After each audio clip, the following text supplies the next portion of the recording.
And we are live. So, hello everyone. Good afternoon to everyone that's joining us today for the next event in Flexa's new career launch series, which we're running in 2025. And this is the second event in that series. So, we're really excited to be here. I'm Luisa from Flexa, and I'm very lucky to be hosting today's session.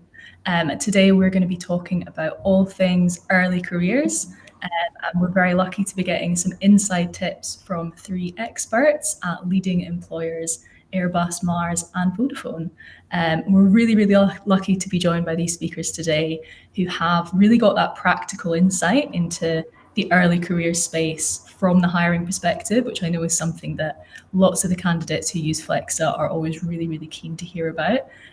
So without further ado, I will let each of the speakers introduce themselves. And we'll start with you, Florentina. Brilliant. Thank you, Luisa. Really excited to be here. I'm Florentina Pascaru. I'm apprenticeship lead at Vodafone Group. At Vodafone in the UK, we have more than 200 apprentices on our books. That's between Vodafone Group and Vodafone UK. And we have those in areas such as technology, so cybersecurity, network engineering, data analysis, IT consultancy, human resources, and the list goes on. We do have a very large community of early careers. They're very engaged. They collaborate in organizing various activities for the community and keeping everyone involved. Like I said, really excited to be here and spread the word about apprenticeships. Amazing, thank you. Gita, do you want to introduce yourself? Yeah, hi everyone. Thank you. My name is Gita Bhanderi. I'm the Apprenticeships Programme Manager for the UK. You may think of Mars as just one chocolate brand, but actually we produce lots of well-known brands such as Twix, M&M's, pet food such as Pedigree, Whiskers, Royal Canin, and also food such as Dolmio, Ben's, and chewing gum like Hubba Bubba, Wrigley, Airwaves. So big sort of portfolio of products that we oversee, and we have just over 150 apprentices in the UK, ranging from operations, manufacturing, sales, marketing, data. So yeah, a wide range. Amazing. And finally, Holly, over to you. Hi, hi everyone. I'm Holly Stokes. I'm the head of early careers for Airbus commercial aircraft based in Filton. I hope the majority of you have heard of us, but clearly we are a global aerospace manufacturing organisation, so principally in the design, manufacture and delivering of aerospace products.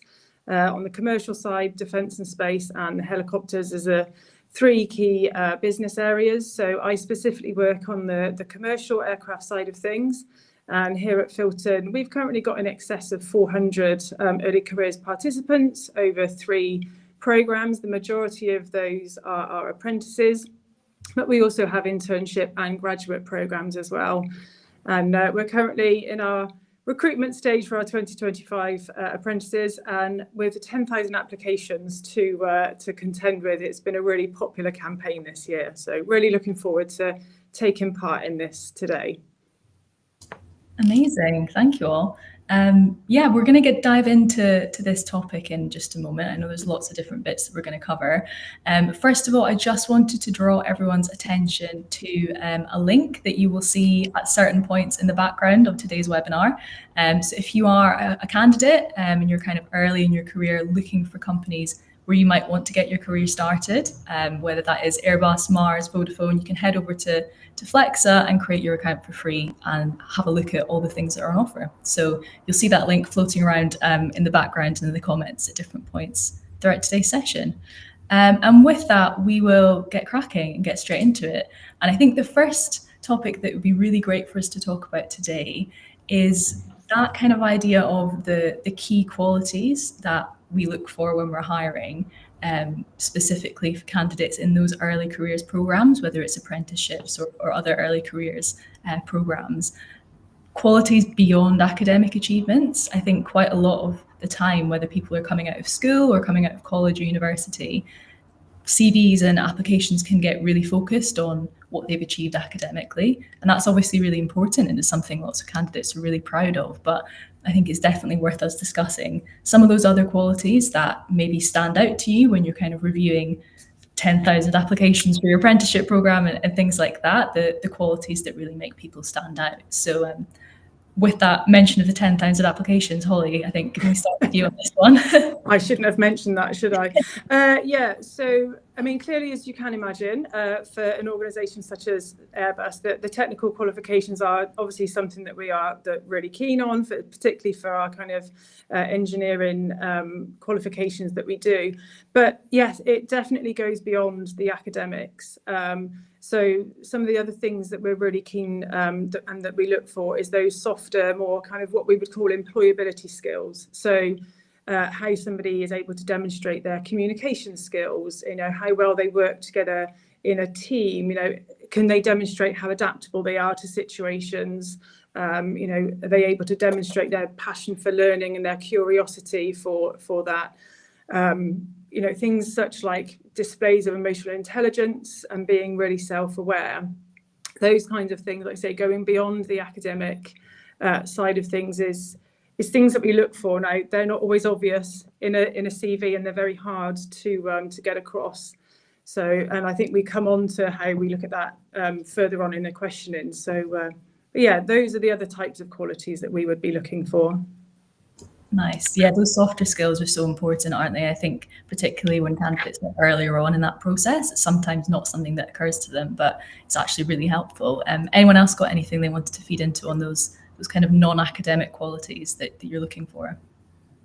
Yeah, I can sort of add. So very similar to what Holly just said and what they look for in Airbus, and ours is very similar. In terms of apprenticeships, it's that passion to learn. How can you showcase that passion in that apprenticeship that you're applying for? Sort of beyond that academic stuff is what do you do outside of school and college? Are you part of any groups, societies, sports groups? How can you bring that into your application? And if you get invited to an interview at an assessment centre, how can you showcase those skills that you've developed in those areas into our practical activity and in the panel as well? Definitely, I think that makes sense. Those kind of hobbies and things that candidates sometimes might not think to include, but can actually tell you so much about who they are as people and kind of what their potential is, I guess. Florentina, any other bits that you wanted to add from your side? Yes, and it's just an add-on to what both Gita and Holly said, but actually for us, we always look at potential. We never look at exactly what they have here and now, because that can be quite daunting. A lot of them might not have the right qualities, and actually what we're looking from you as candidates is that resilience, the ability to bounce back when you face difficulty, or it could be something like natural curiosity that we're looking for, because we need people that are able to ask questions, positively challenge ideas. And you might think that's something quite easy to do, but actually when you're in a professional environment with people that you probably think know a lot more than you, it's quite difficult to do that. So we are looking for that natural curiosity that you may have. And we also look for people that do want to truly make an impact. And sometimes that is hard to see immediately. That may take time to come through, but it's just the people that genuinely want to make a difference through the work they do, because they will be the ones that will be supercharged by this idea of learning as much as they can, being able to absorb the information from the others, being around others to be able to learn from them, and obviously having that drive and ambition to plow through whatever challenges may come along, that ability to keep going and having that ambition driving them. Nice. Yeah, I think that's so underrated, isn't it? That sort of resilience, particularly when you're just starting out in your career. There's going to be things that go wrong. There's going to be challenges you come up against that you've not seen before. And yeah, that makes total sense to me, that having that demonstration that they're able to persevere in those circumstances would be really important. Yeah, that's so interesting. And when it comes to those applications that you're getting in from candidates early in their career, maybe have never worked before, coming straight out of education, I'm sure that a lot of the time you see applications that are great, and sometimes you maybe see some where they're not so great. And I'm curious to get into those types of mistakes that you maybe see coming up again and again that are almost like a pattern of behavior where you're like, this is something that candidates frequently are getting wrong, or just mistakes that they're making in their applications. So I'd love to hear a bit about that if anyone has anything to share. Yeah, I can. Sorry, do you want to No, go? You go for it, Gita. I think generally both in the graduate and apprenticeship applications, the use of AI is very clear right from the beginning if you've used AI. My personal sort of thing is we all use AI in our day-to-day life, but use it as an aid, not a copy and paste type. Use it to aid your ideas and opinions, but don't just copy and paste around, because we do have systems in place to check for AI usage, etc. So your application will 100% more likely be rejected from the use of AI. And then sort of, for example, if you're applying for a degree, a graduate program, and it's our leadership program, not talking about leadership in your application form, just very simple thing. You don't allude to it at all. And then sort of when you get invited to our graduate digital interviews, is we often see people reading from the website, which you can see from the way their eyes flicker, etc. It's almost just makes notes beforehand, ensure you understand the business of Mars and how it works and all the different areas that we have, and personalize your digital interview. Don't just read from our website, because we know our website inside out. We know our careers pages. So we don't really want to hear or about what we already know. We want to hear about you and what the impact you can make within Mars. Yeah, I think that's so interesting that the different points you've said all kind of come back to that point around personalizing it and make it about you. Even with AI, I can so see like young people who are coming into the workforce for the first time thinking, I don't know what they want to hear, so I'm going to let AI do it. And this is, here, have this. And it's like, but that's nothing about you. You're not telling us anything that A, we don't already know, and B, is any different from hundreds and thousands of other people applying. So yeah, that makes complete sense. There's such a difference, isn't there, between using things like AI or even researching a company website to guide you and to shape, okay, these are the kinds of things they care about. There's a difference between doing that and then sharing your own experience to being like, I'm just going to regurgitate what they've already said and hope for the best. Definitely. Yeah, I was going to say, I mean, what Gita says is absolutely true about the use of AI, but I was going to pick up on the other part where she said about the copying and pasting, now not just from AI, but copying one application to another and really taking it back to basics. Have you actually changed the name of the organisation of your cover letter that you've applied to? Because if I've read, one application that says Dear X of a different company and not the one that that I'm currently reviewing it for, I've probably read 100. So the use of AI, like you say, to use as a prompt is fantastic, but really taking it back to basics and not missing out on the opportunity to include a little bit about somebody's personality, that the personal statement at the front, brief but impactful to leave a real impact on the people looking at your CVs, and to follow the guidance that has been given when you're actually doing the application process. If it's asking for a CV and a cover letter, make sure that you have included both those things, because when you're screening vast numbers, sometimes being rejected from a screening comes simply down to whether you attached both of the things that were requested. So taking your time and putting the effort in to really make a quality application. Yeah, that's so interesting, isn't it? Because it's these smaller details that you just assume, oh, that's going to be fine, but actually not thinking about those small details can make such a big difference. It's interesting. I can see a comment from Carol saying that she's had applications come through where people have actually left the AI prompt in their answers. So yeah, it's things like that are sort of giving away the way that you've gone about things. Maybe is not going to give you the edge that you think it will. Florentina, any bits that you have to add on this kind of mistakes that people are making in applications? So in terms of the application process, I was part of a session on some research done around this point, and they did say that every graduate and apprentice applies for roughly between 30 and 40 jobs for the beginning of their career, and it's understandable. I mean, we know how competitive apprenticeships are, and if we're thinking about what Holly said, 10,000 applications for what probably is a good number of roles, but probably a really high rate of applications for each of those roles, makes everyone doubt what is my ability to get onto a role like this for a company that is so competitive in terms of apprenticeships.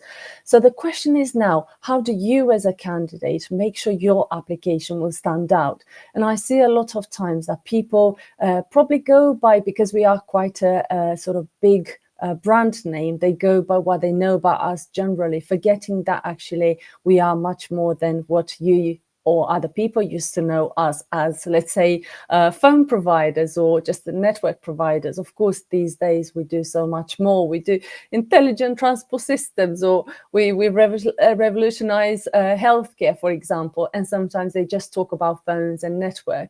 And that gives us the impression that maybe they could have researched a bit more, and where candidates comes in, where they have done that extra bit of research, they're a bit more, let's say, knowledgeable around the different projects that we are involved in, makes us believe that their motivation is a lot stronger. So just thinking about how you can differentiate yourself from other candidates, because there will be a large number of candidates that shouldn't put you off applying, but just making sure you understand how you can separate yourself and make your application stand out. So that's one big thing. The other thing would be potentially reading the application a couple of times, making sure there's no mistakes. I see sometimes, just little mistakes, which sometimes it doesn't really matter, but just make sure that the sentence flows and what you put in there is genuinely something coherent that we can actually read through and make sense of. So this would be just at the application stage, but something that I would probably, if I was to go back, I'd definitely want to do myself. Yeah, that makes complete sense. I think it's so interesting that point about when your company, which is the case for all three of you, is like a household name and people really think they know exactly what you do.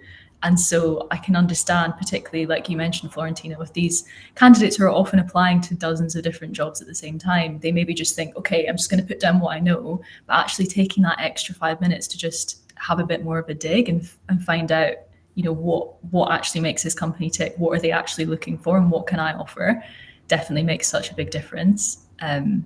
Yeah, that's so interesting. And I think another thing that we hear quite a lot about from our candidates who are early on in their careers is this kind of idea of wondering how employers will view the fact that some people have maybe had a slightly less usual path, whether that is, they've maybe had a gap year after school or after university or college, or maybe they haven't been to college and they're wondering, does that put me at a disadvantage? I'm curious from your perspectives as kind of on the hiring side, what kind of view do you take of things like if someone's got a gap year or they have a bit of a gap on their sort of CV of achievements, or they've got a path that's a bit different to what you've seen before? Is that something that you consider, or is it maybe something you see as like a positive thing, or just you treat it exactly the same as someone that's not had a gap year? Curious to know how different people see that. I'm happy to start on this. I think personally, I think taking a gap year would be treated the same as anyone who hadn't taken a gap year. And I think taking a gap year can actually, in the traditional sense of a gap year, whether it's traveling or just as taking a year away from your educational studies. When we talked at the beginning around the employability skills and the soft skills, some of those gap year experiences is a fundamental year or gap for somebody to really build on those skills, particularly if they are leaving education, at 16 or 18, depending on, apprenticeships or A levels and things. So I think it does help with, building those skills. It can increase, the wealth of life experience for that person, that then, whether they believe it looks directly relatable to a position that they apply for in the future, that work and that life experience is invaluable, actually. So it's certainly not something that should put somebody off applying for a position, that gap. there's generally a reason that that the gap's taken place, particularly that break in education. I think it helps somebody build, different perspectives on things. It can help them understand, if they are going traveling, the sort of cultural diversity differences and things like that. And, companies like the three of us on here today, fostering diversity is something that we will all be really particularly keen on. So again, helping with those skills that you're not going to necessarily gain whilst you are in education. So. Yeah, I think I love what you said about kind of life experience, not just work experience, being something that's actually really important. Completely agree. I think sometimes the things that stand out most on someone's CV are maybe things that they've done completely away from the education arena. And again, like we've said, might not be the things that they think they should be talking about, but can actually really shape the skills that they have. Definitely. Anyone else got any thoughts on the sort of gap year, non-traditional experiences side of things? Yeah, I'd love to add a few more things. So for us, it's only about the application and the person. We never look at specific things. Do they have this? Do they come straight from school? It's generally case by case. And I believe like having a gap year or having some form of experience doesn't necessarily have to be work experience, but it could be work in a group. I know some people said they used to be part of their church community or local sort of groups, and all of this counts towards their experience to be able to showcase during the interviewing or the assessment process. And what I do find, those people that will have experiences outside of the school environment will probably be more likely to be successful, because they're the ones that will have faced challenges that are a bit more unpredictable, possibly challenges that they haven't come across, let's say, in the school environment, and challenges that made them think differently about how to deal with a potential situation which is quite unfamiliar to them. So most of the times we find the more experiences people have, the more benefit it brings to the application process and to their interviewing and assessing skills. So I'd say that's definitely a bonus. Within Vodafone, we have apprentices that are 40 of age, as well as just fresh out of school. So everyone is welcome as long as they can demonstrate all the, obviously, let's say, the skills and potential we require from our apprentices. Yeah, that's so interesting as well, because I think that's something we don't talk about enough, is the fact that apprenticeships are not always taken by people who are 16 and 17 and coming out of school. There's lots of people that might be changing career at different points in their life, or bringing that kind of wealth of experience from other parts of their life that make them actually amazing for the job. I'm not going to expand anymore on what Holly and Florentina, they've said it all, and it's the same at Mars. It's those outside experiences that can add real value to your application form, whether that's a gap year, you've just decided to, I don't know, work and not to go on a graduate scheme because you just want to think about what you actually want to do. And especially if you've been in education for so long, you may just want to take a year out, take a break, and really decide where you want to focus on. So it doesn't hinder your application in any way. Almost it will enhance your application. Yeah, completely. And enhance it in that way of, like you were all saying earlier on, having those applications that do stand out from the crowd, and sometimes seeing the things that someone's learned in a slightly different environment does actually make them really stand out as an applicant. That's really interesting. And I think something that I think Florentina touched on that I'd love to go into in a bit more detail is this idea of kind of potential being such a key thing when you're looking at these applications, and not just relying on what they've already achieved, but kind of reading between the lines almost to see the potential they have of what they could achieve in this role. And I'm really curious from all of you, kind of when it comes to assessing potential versus the things they've already achieved, how do you go about doing that when you're reading all these applications and you kind of want to figure out the potential they might have in the role?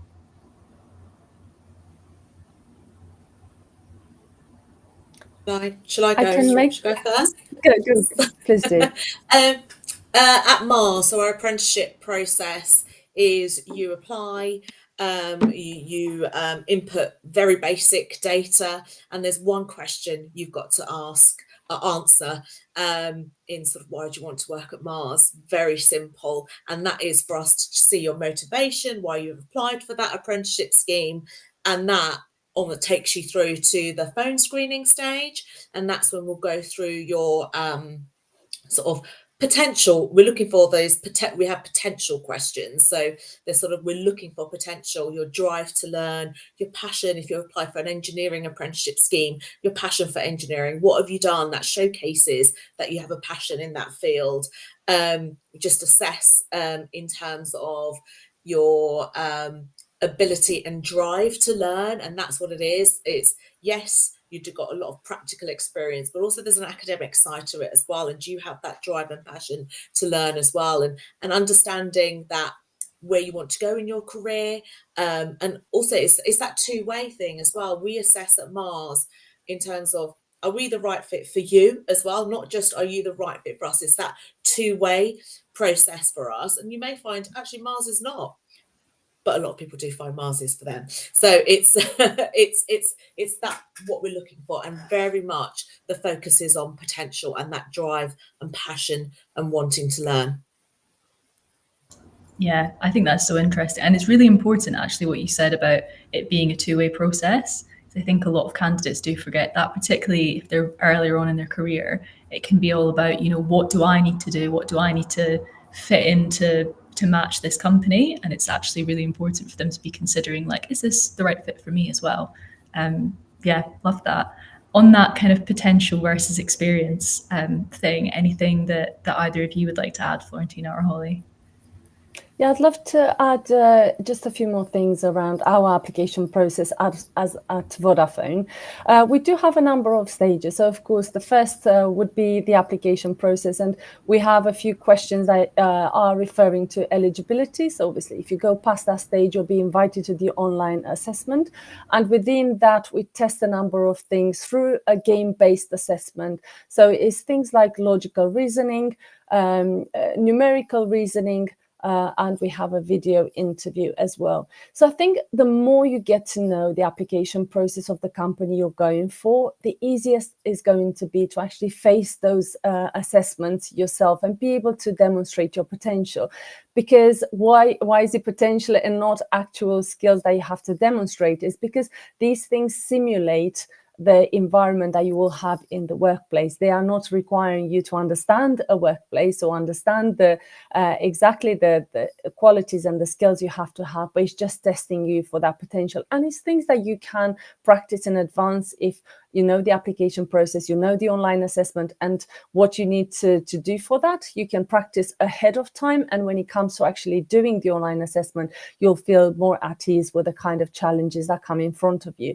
The same with video interviewing. We know it's quite daunting. We know it's not everyone will enjoy sitting in front of a camera and being assessed that way. But actually, it gives us a chance to understand a bit of a different dimension to you, because we do have a huge amount of applications. And sometimes having that ability to be in front of a video camera and speaking will help us understand how you would perform in a virtual environment, or let's say hybrid working environment, where a lot of times what we do is work through, let's say, this kind of remote environment where you do have to sit in front of a camera and speak with others on video. So we try and assess that. Sorry, was there anything to add there?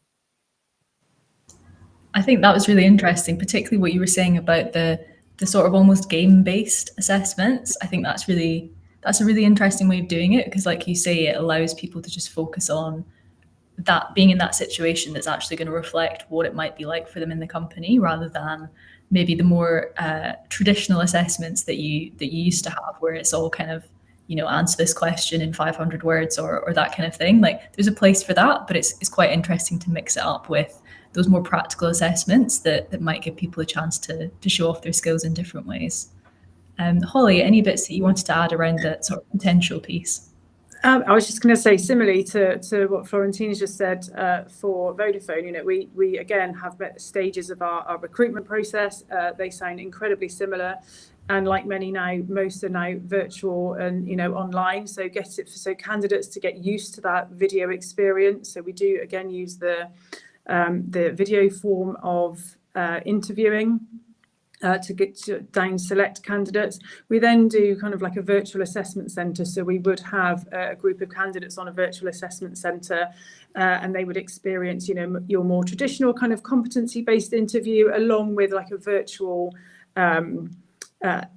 what's the word I'm looking for? Sort of like group exercise where they're kind of given a task that they do have to actually work on together as a virtual group. And then, from a potential there, you get to see how a person is collaborating and how they're communicating with the group. So that potential is drawn out from the exercises and the scenarios that the candidates go through the entire kind of recruitment process.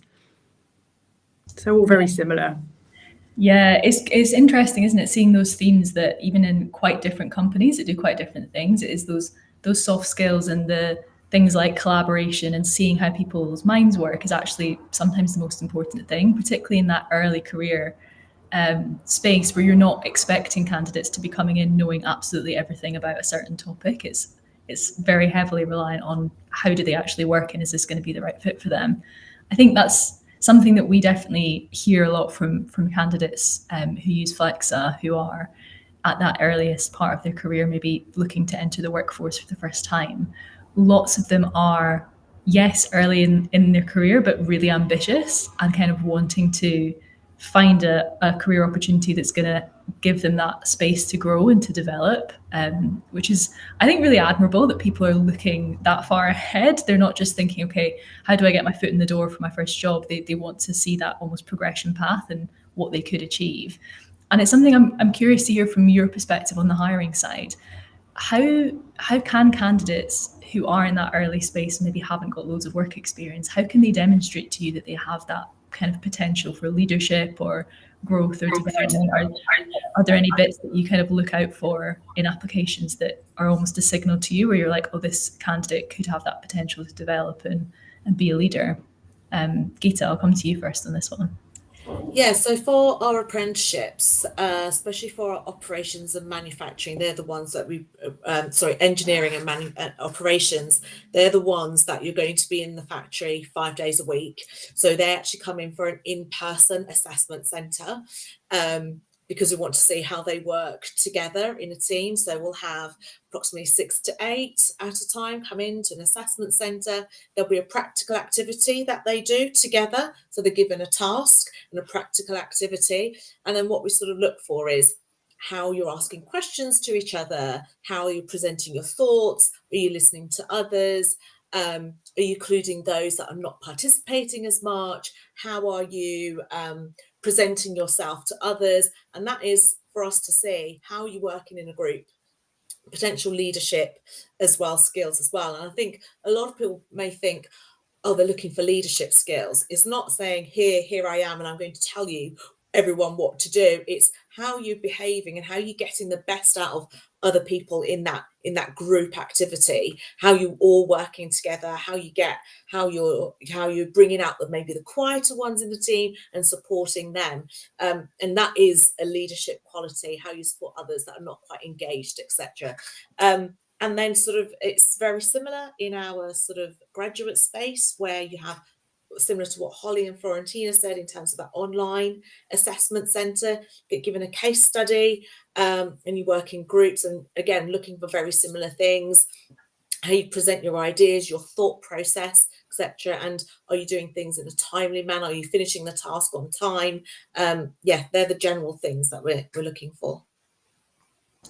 Yeah, that's really interesting that what you said about, demonstrating leadership potential isn't all about being like, I'm going to tell everyone what to do and I'm in charge, that actually, figuring out how you work with others and bringing out the quieter voices in the group can be actually just as impactful. That's really interesting.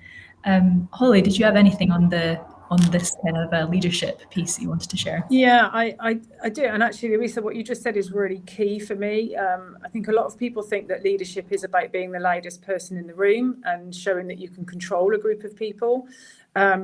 But actually, like you said, it's around the inclusion side. So if you are in a group exercise, if you choose to take on what appears to be that leadership kind of role, what we would be looking for as observers of that assessment is how you included everybody else in that activity and not just, demonstrate your ability to be able to give orders to people to get them to work. That's that's one style of leadership, and it's certainly not the empathetic, more kind of self-aware leadership that we look for today in organizations. So yes, there are environments where you need to have that, more sort of that style of leadership, but demonstrating a softer style of leadership is equally as important. So don't always think you have to be the loudest person in the room for us to think that you're demonstrating leadership skills. It's very subtle. Yeah, that's definitely a good bit of advice, I'd say. Florentina, any bits that you wanted to add? Of course, for early careers, leadership, just the word leadership can sound so scary. Like leader, gosh, I haven't even started my career and they're asking me to be a leader. So the common mistake would be to equal leadership to management, which is definitely not the case. And the other thing I'd say, there's different types of leadership. So of course, there's self-leadership, where you can demonstrate the ability to control yourself, to be able to manage your own, let's say, emotions and reactions. So that's the self-leadership side. And then is leading others, which obviously you can do with kindness, you can do with direction. And there is that separation between, I want to say, leadership, being a leader and being a follower. So that's what we're looking for. Someone that can take initiative, someone that can include others, someone that can listen really well, maybe summarize, maybe keep the time. There's different ways to show leadership. It's not just about, driving the conversation forward, but supporting others, including them, and making sure that everything stays on a good and clear path. Yeah, completely agree with that one. I think it's very interesting what you were saying about that leadership not necessarily being the same as management. I think that's a lot of people get that confused, not just in early careers, but all through their career. Sometimes they equate, if I'm going to be a leader, that means I'm going to be managing someone, and it's not always the case. So I think that's really important to remember. When it comes to, obviously, we've been talking a lot today about candidates who are coming into their first ever job, sometimes straight out of education or having had a break. What do you think candidates should be looking for when they're choosing, I guess, their first employer? Obviously, there's things that everyone looks for, whatever stage they are in their career when they're moving to a new job. But do you think there's anything in particular that someone who's brand new to the workforce should have an eye out for when they're thinking of applying to a company?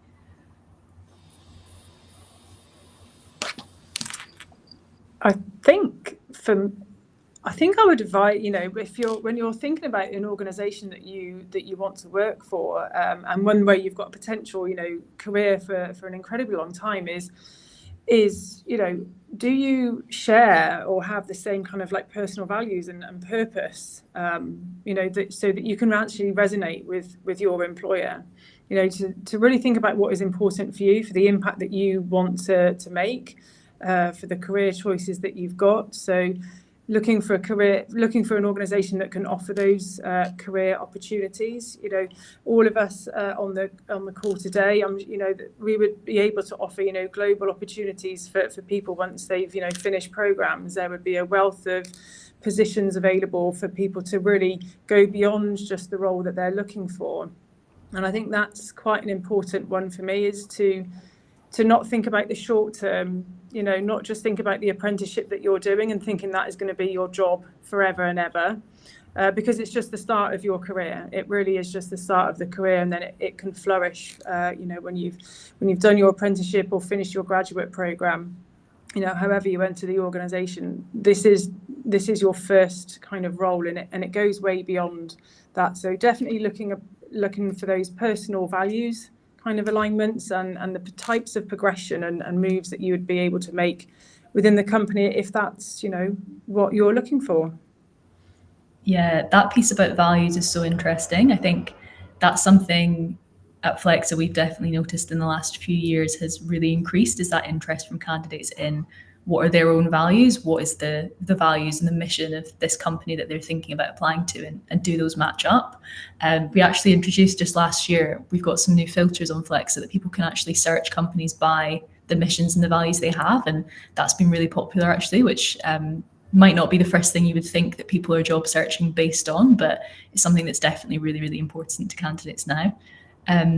Gita, did you have anything you wanted to add on the kind of idea of what? Yeah, it's same, is whether it's aligning your values and whether those values are the same as the company that you're applying for, because they will resonate throughout the whole company. But I think also whether the company that you're applying for has those values, but you can see those being implemented, whether that's through research, etc. Because I think you could get companies that say certain things but don't actually follow it through. And if that is important to you, then that is what you should be looking for.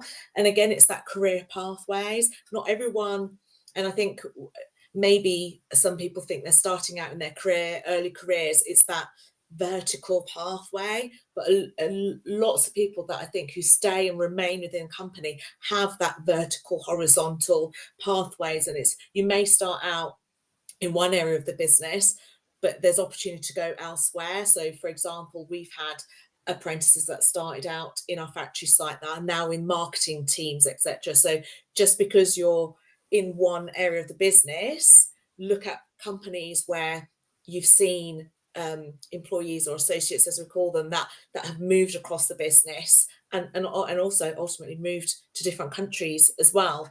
And then for, I think, learning and development opportunities, just because when you finish your graduate scheme, you finish your apprenticeship scheme, learning doesn't just stop. Are there then opportunities within that company to continuously develop throughout your career? Yeah, I think those sort of horizontal pathways are so interesting. That's definitely something we've seen a lot more interest in recent years as well. And it is, people tend to think of it in that traditional way, but actually some of the most interesting career journeys can be from people moving around to different departments, different teams, and picking up new skills that they can then take into the next part of their career. Amazing. Florentina, any bits you wanted to add? A couple of things that are quite important to us. Firstly, if you are going to apply for an apprenticeship, make sure you understand what exactly you are applying for, in the sense that I have a lot of apprentices desperate to go into cyber, and then I'm trying to understand a bit more why cyber, and then I realize actually they've only gone to the surface, and generally they do not know how a cyber security job would look like on a day-by-day basis. So I think just having an understanding, because early careers means that's when you set the foundation for your career. And if you cannot demonstrate passion, genuine interest, commitment to that job, if it's something you genuinely do not enjoy every single day, that will show. And based on that, you may not be given opportunities for progression or to continuously grow, because obviously you have to demonstrate that interest, that passion, and willingness to obviously complete successfully the program that you've started. So that's one thing, just researching into what you're generally applying for. Perhaps engage with some people that are already within that field. So maybe a cybersecurity already apprentice or professional, see what that's all about. Just don't be afraid to reach out to someone, potentially on LinkedIn or on other platforms, to see exactly what that job entails. But secondly, I cannot reiterate more what Gita and Holly both said around the values of that company. We at Vodafone, we have something called spirit behaviors. This is where all our beliefs, our values are encompassed. And for us, if you cannot demonstrate those spirit behaviors, it will be impossible to get through, the stages of assessment. And those spirit of behaviors are customer loyalty, creating the future, experiment, learn fast, and getting it done together. And you think it's just words, what do they really mean? But actually getting it done together is about collaboration. And we do look in, when we're actually at assessment center, we do look at how you collaborate. Experiment, learn fast. It's all about making mistakes, but moving from those mistakes and learning. So if you don't have that ability to bounce back, again, you are not necessarily demonstrating those values. But how you can do that and demonstrate that you have what it takes and you genuinely share the values and beliefs that we share is by making sure that you are understanding first what those values are, and then you share those values so that you come across genuinely interested in the company you applied for. It's not just a name that you saw and started to apply straight away. Yeah, completely agree. And I think that ties back to what we were saying earlier as well, about it being that sort of two-way street when you're applying. Figure out what the values are of this company and what your own are. Are they a good match? If not, maybe this isn't the company to apply to. But having that that base knowledge that you are kind of on the same page, I think must go a long way. Amazing. This has been such an interesting conversation, and we will come to some of the questions that the audience have been leaving shortly. But one last bit that I think would be really interesting for us to talk about before we do that is at your 3 companies, once someone has been through this application process, they've showed off all their soft skills and their experience, and they've showed how they work with others, and they've passed everything with flying colours, and they're now in your companies and starting their career. What kind of initiatives do you have at your companies that kind of support those early career talents? Because I can imagine for lots of them in their first ever job in the workplace, like it must be quite overwhelming to start with in a brand new environment. And I'm just curious from your side, how you go about supporting those candidates early in their career. Holly, we'll come to you first. Sure. I have a very long list actually when it comes to the support we offer, because it's vast, and like you said, it's really important. This is early careers, and I've noticed that a couple of comments about age and limits on apprenticeships. So it doesn't matter if we're talking about an early careers person in their in their late teens, or somebody that has come to an apprenticeship in their 30s. That support and guidance for somebody that is new to that organisation is offered the same, and we've got a very large support network for all of our early careers. So I've got an amazing team of early careers managers that kind of line manage on a day-to-day basis the apprentices that we have, and then they support also on the graduate and the internship programs as well.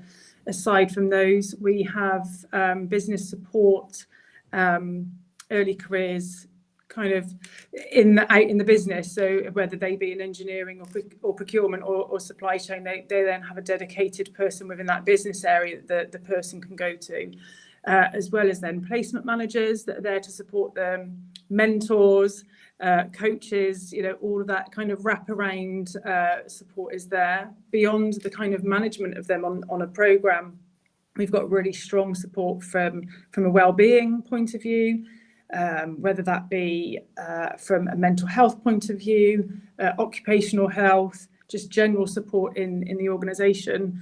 We are seeing an increase in our early careers population suffering, from mental health. Those especially that were kind of impacted by COVID-19, it's had an impact. So we really have ramped up our support from that point of view. I think one of the real supportive things is the fact that, as Gita and Florentina will know, doing an apprenticeship, you're getting real work experience, real valuable experience. So that in itself is a support. It's a support for your academic learning and your future. It's teaching you some of the skills that we've talked about. We have multiple training programs outside of the apprenticeship program where we take all of our apprentices off to, kind of go away and bond and do some team working activities together. Out in the open, in the mountains and kind of sports like that. So that's fantastic. They get support from our senior managers here.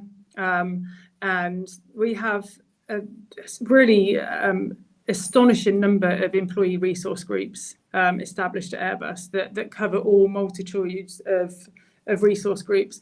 And we really, really encourage our early careers populations to get involved in them. We have a Gen A one, so that's mainly for the early careers, but they're self-led by the employee resource groups.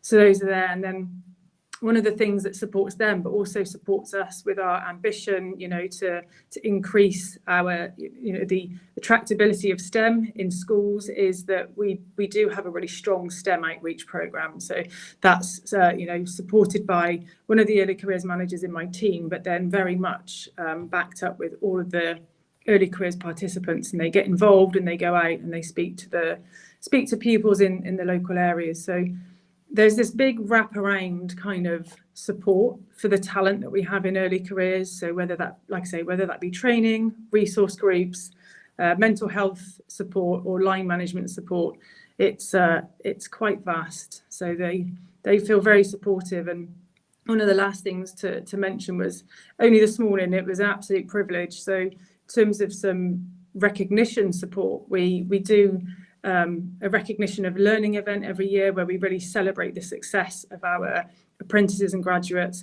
And I was on the panel to choose the finalists today, and to hear the experiences that our grads and some of our apprentices have gone through, is one of the proudest kind of things. It's such a rewarding area to be in any business, to see the progression of that. So you can see how that support has helped these people to come to the end of their programs. It was absolutely fantastic opportunity for me to be part of this morning. So lots and lots of support. That's amazing. It's great as well, not just that pastoral support, which is so important, but that value that's getting placed on the learning that they're doing and kind of recognizing that and rewarding that. That's really lovely to hear. Anyone else got any bits they wanted to contribute on this? Yeah, happy to step in. So like Holly, very similar kind of situation. We do have a lot of employee support groups, of course, and things that all of our employees have got access to, but particularly for early careers, we recognize coming in from the sort of let's say school environment, sometimes from work environment, sometimes from the gap year, or sometimes from different kinds of experiences that will need support with that transition. So even after we made the offer, we will make sure they are allocated a buddy, someone that was in their shoes a year ago, to start those conversations early on, right after the offer. And then once they start, they get allocated a buddy in the team as well. So they have that support from the apprenticeship side, but also in their team. So they have that support system around them. Of course, the line manager will be there to help. But apart from that, they will have a whole youth community that they can go to. And we do group our youth community within streams. So each stream particularly will have a stream representative, and that stream representative will put together events for that particular stream, be it project management or network engineering, and everyone is able to actually connect with the people within the same stream, maybe share challenges together, maybe exchange different kind of ideas they have, and they do socials together as well. But then they come back with the entire community and do different things together as well and connect at a bigger level. So these are just only a few things. Of course, we have a mentoring program, a coaching program, and of course, a lot of mental health support as well. We have more on our website if anyone is interested. I don't want to take all of the time up, but of course, there's plenty available here. Amazing. And Gita, anything from the Mars side? Very similar to what Holly and Florence. I'm not going to go through it again, but again, we call them associate resource groups. We have a mental health support, mentoring, buddy programs. Everyone gets allocated a buddy, whether they're an early career associate adjoining or whether they're an experienced hire. Everyone gets a buddy. There's mentoring, there's line management support. We also have specific line manager training for our apprentices. So when they have a line manager, they get specific training, so they're able to be fully equipped to support someone in that early career space.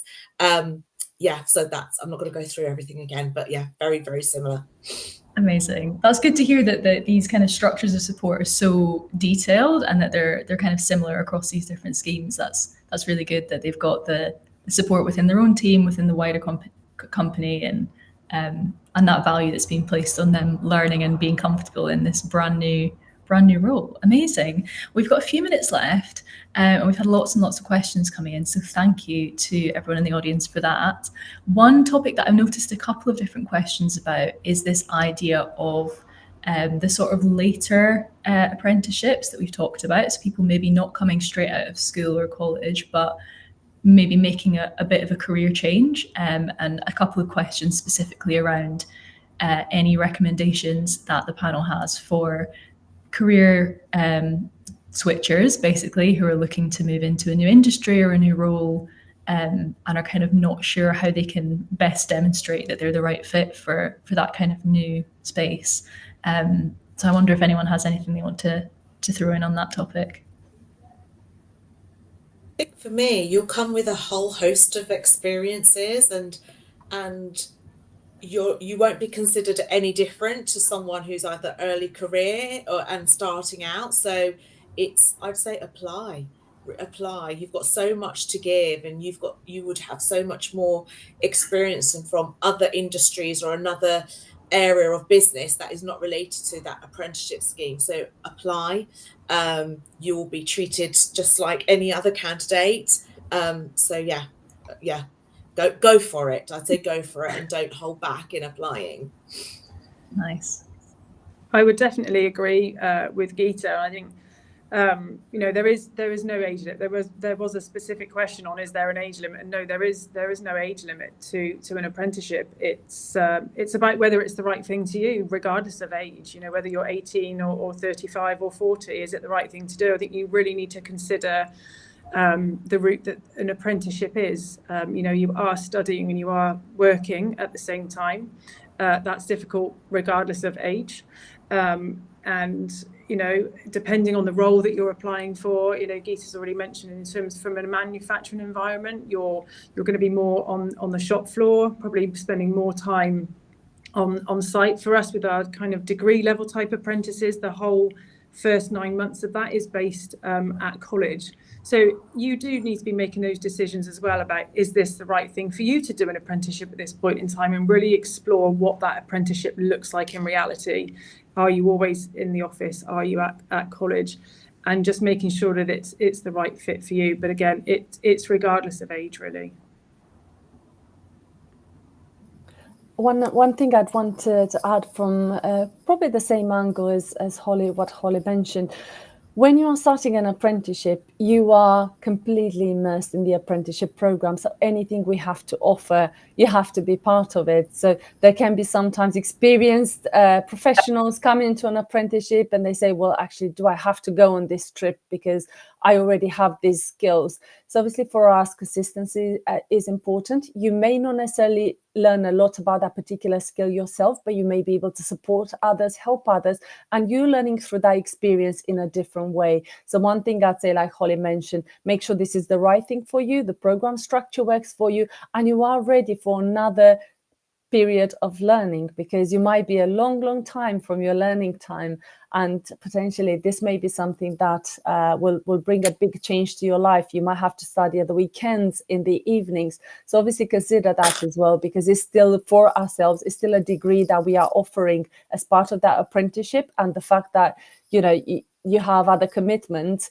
whilst you can balance everything out, it will still be down to you to prioritize and be able to cope, let's say, with the pressure. So definitely familiarize yourself with the program and what that would mean for you.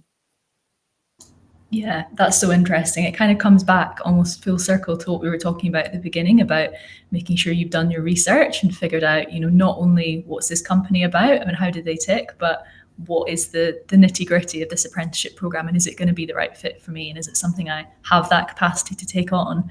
So I think that's really interesting. We've got time probably just for one more question. I've noticed one from Patrick on LinkedIn about the discussion we had earlier on around AI and the fact that lots of companies have those tools now that can kind of screen and pick up if someone's basically just used AI to write their application. But we did say, there can be some practical applications of AI if you're using it to help you get a draft together or help direct your thinking. And Patrick was asking, do we have any recommendations for drafting your application, whether that's a CV or a cover letter, in such a way that you're going to stand out and get past that initial stage without it all being AI generated? On our Mars Careers website, we have practical hints and tips of what to include and what will benefit you if you include it in your CV. So I'd say look at careers pages of those companies that you're looking for. So they'll probably have some helpful hints and tips of what to include. And that's the best sort of advice. So there's no set structure in that, but there might be things that, well, actually we don't want to know your age. We don't want to see that. We don't gender, that doesn't matter. So it's almost, what do we want, what specific information may want, but there's no set layout in how it should look. If that information is on there, we will find it. And I think there's some stats out there how long a company takes when they look at a CV. It is very short in looking at the CV and how quick. So you want it to stand out. So you don't want too much information on there. So I'd look at our website and look at the hints and tips we've got on there to write a good quality CV. Nice, that's really helpful. Anything that either of you wanted to add on this, Holly or Florentina? No, I think that covers it really. Yeah, covers it well. Yeah, on my side, just the same thing. One thing I'd say, use AI for additional ideas, but start with your own, because the more you personalize it, the stronger your application will be, because you will differentiate yourself from other candidates. Yeah, completely. I think that for me, that's been the theme of this conversation today, is candidates making sure to not sell themselves short and to actually show off what they have to offer, whether that's their potential, their skills, their experience, and what makes them stand out. I can see a comment that's coming on LinkedIn from Daisy saying, "Thank you so much for taking your time to just share all this amazing information." And I second that. Thank you to the group. Such a fascinating chat. Huge thanks to everyone that's tuned in to watch as well. And yeah, we will see you in the next one. But thank you very, very much to Gita, Florentina and Holly